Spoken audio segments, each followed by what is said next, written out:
Thank you. Thank you. Thank you. Good evening. I stand before you as the president of National Action Network.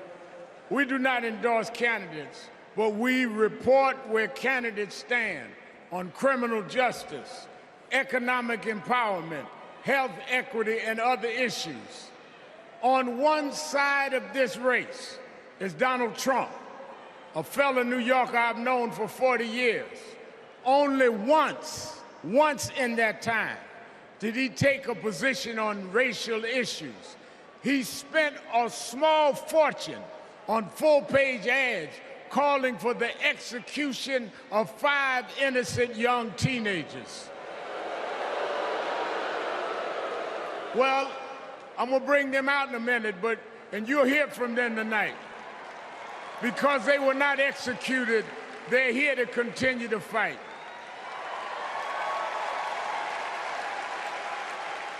But it was there that I saw Trump love to fan racial flames. On the other side is a woman that I've walked with in Selma, Alabama to commemorate the 59th anniversary of Bloody Sunday. Kamala Harris spoke to me that day about unity and passing bills. All I ever heard from Donald Trump was how he can get an advantage. I see one candidate who wants to protect the right to vote while the other has tried to cook up 11,000 votes in Georgia. I see a candidate who, with Joe Biden, brought leaders to the White House to confront violent hatred, running against a man who said neo-Nazis in Charlottesville were fine people. I see a candidate who has sought to reform and uphold the law, and a man who wrongly assumes his mugshot appeals to black Americans.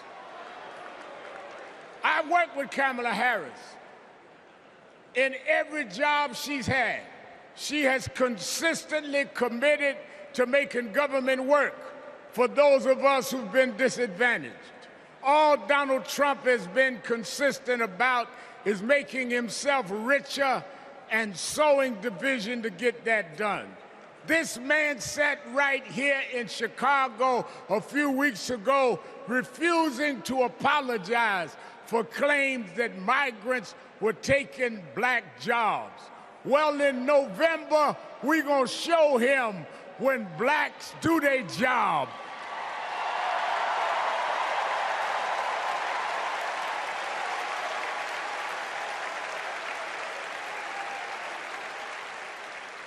And we are going to join with whites and browns and Asians, and we're going to do a job on those that have done a job on us.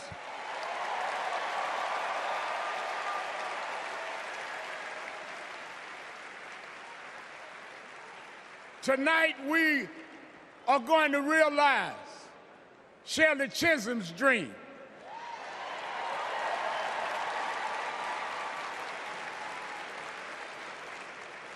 "52 years ago, I was one of the youth directors in her campaign for president.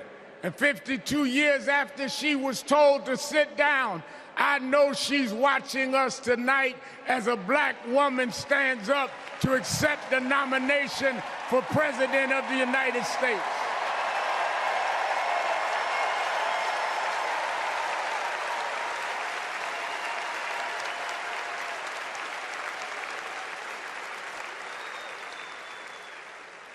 We have fought too hard for women to be told to get out of the kitchen. We are now on our way to the Oval Office. We won't go back.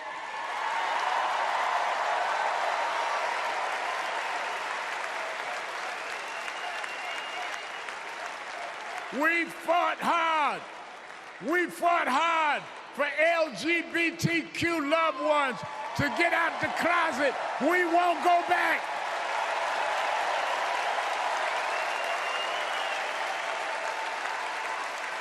We fought hard for the right to choose, the right to education.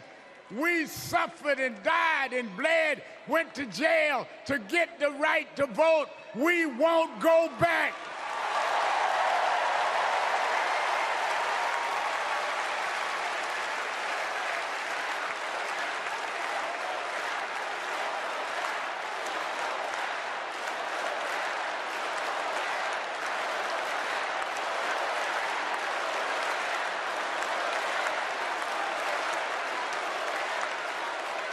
So we must be committed, no matter how the Supreme Court tries to roll back on civil rights, no matter what the amount of money they have.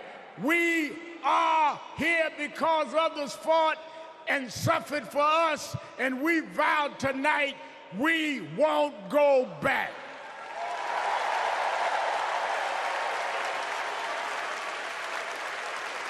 This November, we will go forward to fulfill the promise of a just and fair nation. And let me say, as we transition, I'm a preacher. And in Psalms it says, weeping may endure for a night, but joy comes in the morning.